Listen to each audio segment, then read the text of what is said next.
getting ready to pass my E320 4matic wagon on to the next owner.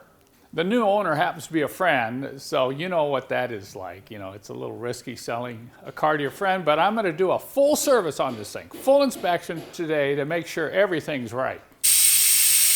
For extracting the oil from the engine, I'm using my newly acquired vacuum extractor that uses compressed air. No more pumping. Take a look at this. You can see here we're using a very long tube, which is no problem, to pull the oil out of the dipstick hole and right down into the tank. The nice thing about using an oil extractor is you can walk away from it, and you'll know right away, across from the shop or the garage, you'll hear this hissing sound like you hear right now, and you know it's got all the oil out, including all the oil in the bottom of that pan that usually gets left in there if you just use the drain plug. Replacing the air filter is a no-brainer. It's something that should be done every 15 to 20,000 miles, maybe even sooner in dusty climates. A lot of people neglect this. Let's roll that over and take a look at it. Doesn't look too bad, but it's dirty. So we're going to replace the filter. Make sure when you do replace the filter that you get down in that air box and vacuum it out. Let's see what's down in there.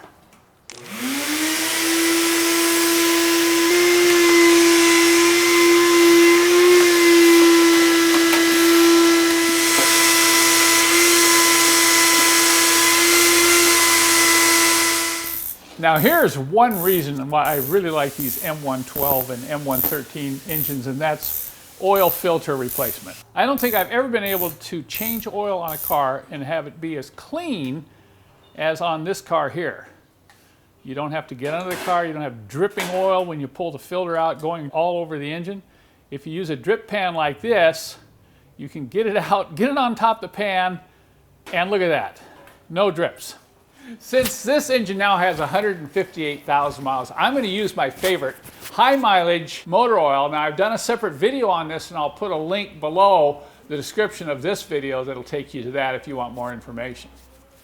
We're also going to do a fluid flush on the hydraulic fluid system. Now on these cars you have a power steering pump and a pump for the rear hydraulic suspension that is a single unit and requires a very special fluid. If you have one of these W210 wagons, make sure you use the proper fluid. While I have the engine cover off, I'm also going to do a quick inspection for any oil leaks on either the valve cover gaskets or the breather housings. We're also going to check the rubber hoses. The breather hoses often get hard, but these are very soft. And I know about 20,000 miles ago we replaced a number of pulleys up front here in the serpentine belt. This is something that you will need to replace on these cars at the 100 to 120,000 mile mark, but we've got good belt tension. The belt's in excellent condition, and I know all the pulleys are good. Okay, now we're ready to move on to the suspension.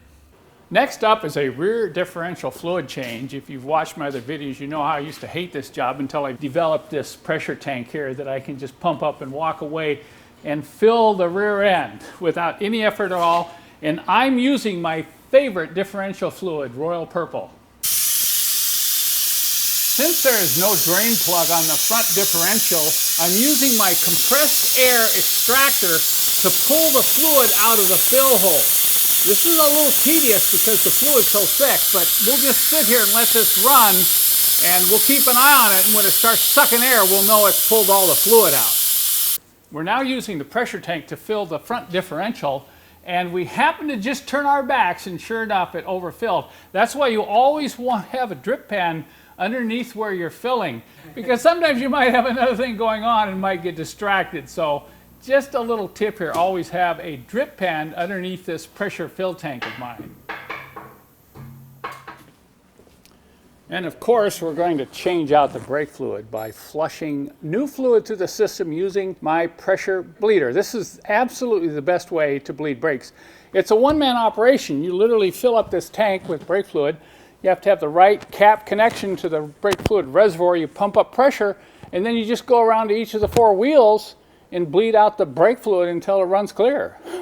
No more pumping pedals, no more spilling fluid all over the ground. This is the way to do it. Using my brake fluid capture tank, you can collect that fluid and actually see when it's running clear. What a fantastic this little handy device is here to help with getting this tire on. I feel like I'm officially a Mercedes mechanic and loving every minute of it.